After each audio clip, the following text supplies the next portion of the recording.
Parashat Vayeshev. Alors j'ai une question pour vous, une question très intéressante. Vous avez certainement suivi les parachutes précédentes où on voit que Abraham va marier son fils Yitzhak, où vous avez vu que Yitzhak va envoyer son fils Yaakov pour aller trouver donc une femme, et à chaque fois, bien entendu, ils vont les empêcher, ils vont tout faire pour pas qu'ils ne prennent pour femme une Canaanite, ça veut dire une qui habitait en Eretz Israël à l'époque, les habitants, les indigènes de l'époque. D'accord?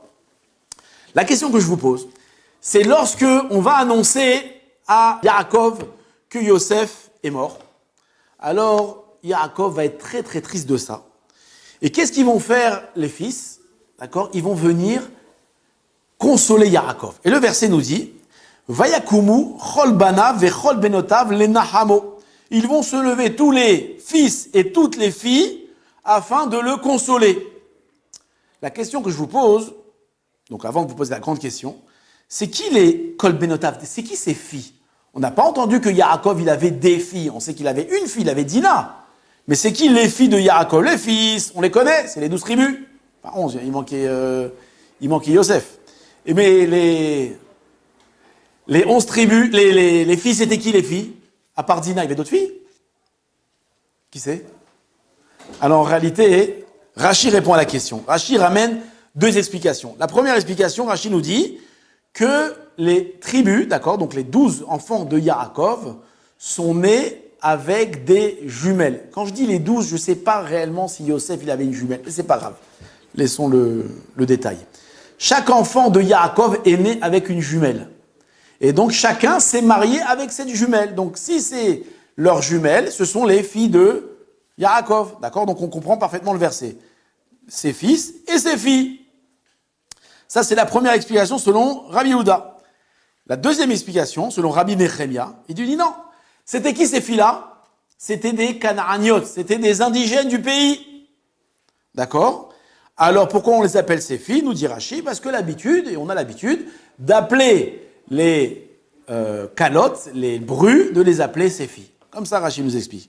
Mais la question qu'on pose, je ne comprends pas. Avraham Avinu, lui, d'accord, il a fait attention de surtout pas marier son fils Yitzhak avec une indigène. Et il a dit, Eliezer, va me chercher une femme ou ça dans ma famille.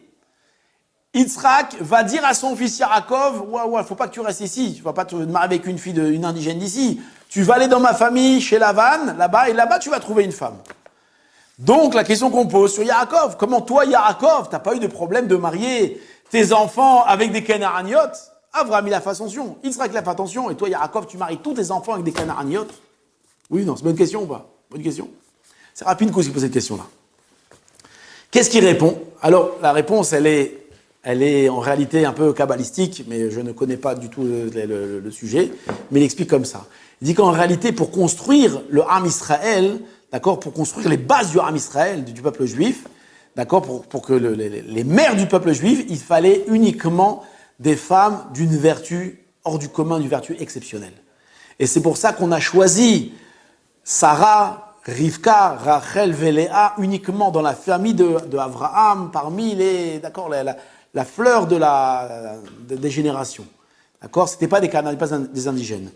Maintenant, à partir du moment où on a construit le Ham Israël, d'accord, on a déjà donc les bases du Ham Israël avec les Avot qui viennent de familles illustres, alors là, à ce moment-là, il n'y avait plus de problème de prendre des Canaaniotes, des indigènes, et de les convertir et de se marier avec elles.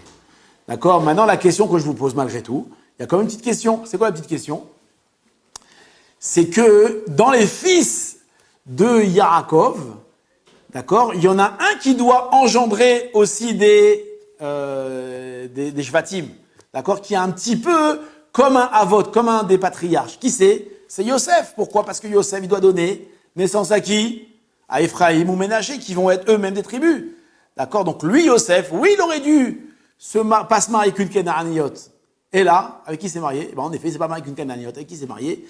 Il s'est marié avec Osnat. Qui était Osnat? C'était la fille de Dina, qui était la fille de Léa. Donc en réalité, Osnat, sa femme, ne va pas être non plus une Canaaniote. Pourquoi?